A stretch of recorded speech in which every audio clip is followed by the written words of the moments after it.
Hello, good morning everyone.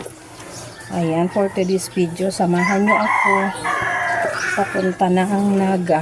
So, ayan, umupo ka na at aalis na tayo.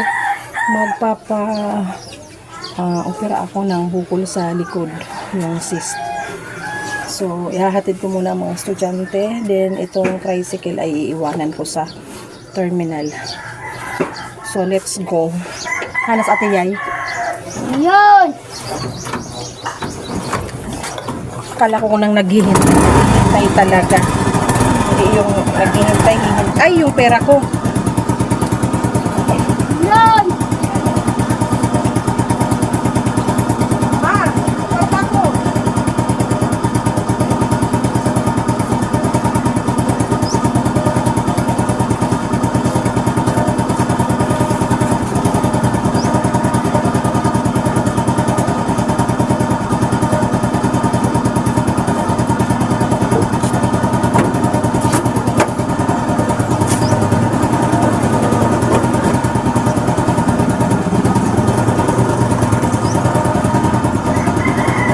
Mano sa puno eh.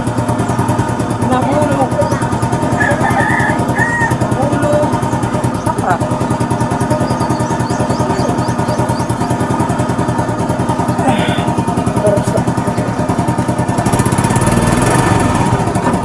Para revive na. Spring na bagaan so. Bako mo rin yan. Bako yung protector. As in, Kaya pa mali. palitan. Kaya pang palitan. Pero syempre mahal.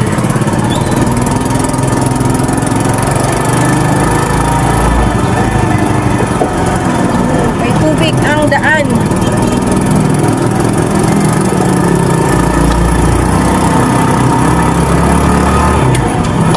Atras ya.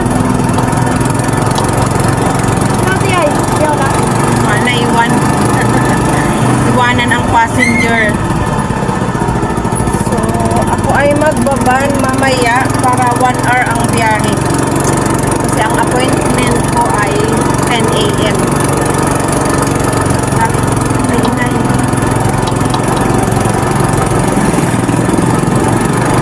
Maghatid muna tayo ng student, guys.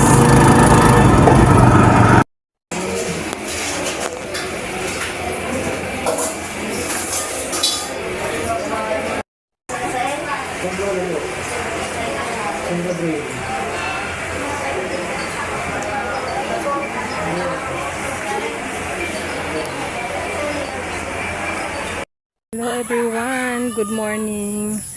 Ayan, itutuloy ko lang yung vlog ko nung Thursday na nagpa-opera ako ng aking likod.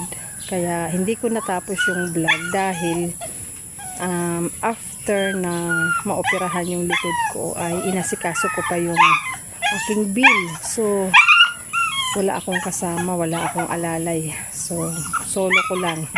Sabi nga nung nurse doon, sabi niya, asan daw yung kasama ko?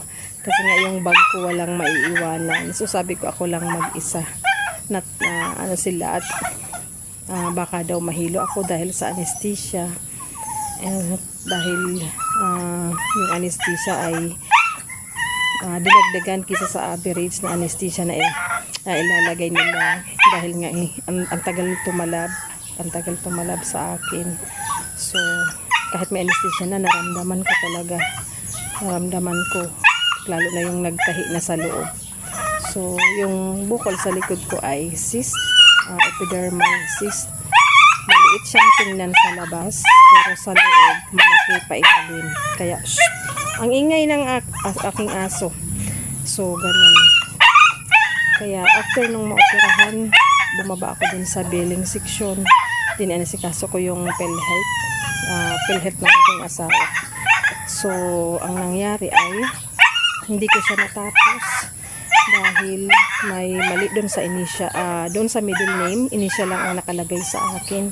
Dapat buong apelyido ko ng pagkadalaga. So, ang nangyari ay nakiusap na lang ako na pagbalik ko doon para tanggalin yung tahi sa likod ko ay saka ko na isasubmit yung mga papel dahil lalakarin ko pa sa main ng PhilHealth sa Naga.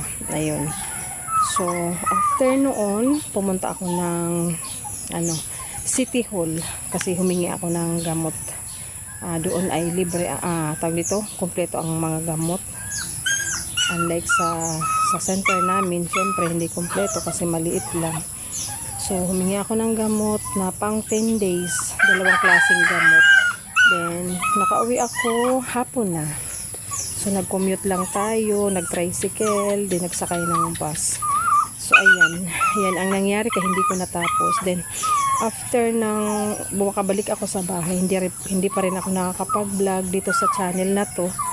Dahil, hindi ko, marami akong inisikaso, then sumasakit yung likod ko. Bawal din ako magbuhat ng mabigat. Kaya hindi ako nakahatid ng mga estudyante ngayon. So, si Papa muna kaya hindi ako nakapag-drive. So, ang ginawa ko, naglakad-lakad ako papunta doon sa dating resort ng kapatid ni Mama. Tinignan ko kung ano yung pwede kong ayusin at i-improve doon. Kasi totally na wash out ngayon. So, doon ako naglibang-libang. Tinignan ko kung ano na yung pwede kong unahing galawin para malibang ako. And at the same time, para ang ingay ng aso. Ang ingay. Nagbablog ako. So, ayan nga. Yan nga ang dahilan bakit hindi ako hindi ko natapos yung vlog. So, ngayon, ayan, araw-araw ko lang maligo. And ngayon pumasok sa school ang aking anak. Walang maglalagay ng bandage at betadine sa aking likod. Kanina nga, dahan-dahan kong inabot. So ngayon, ayan, gasa, betadine and tape. Pupunta ako doon sa bahay ng aking kapatid. Magpapalagay ako nito. So ayan, thank you for watching guys. Ayan ang update ko today. Pasensya na kayo ang ingay ng aking alaga kasi ganyan yan. Pagpaalis kami ay nag-iingay. See you again next time. Bye-bye. Thank you.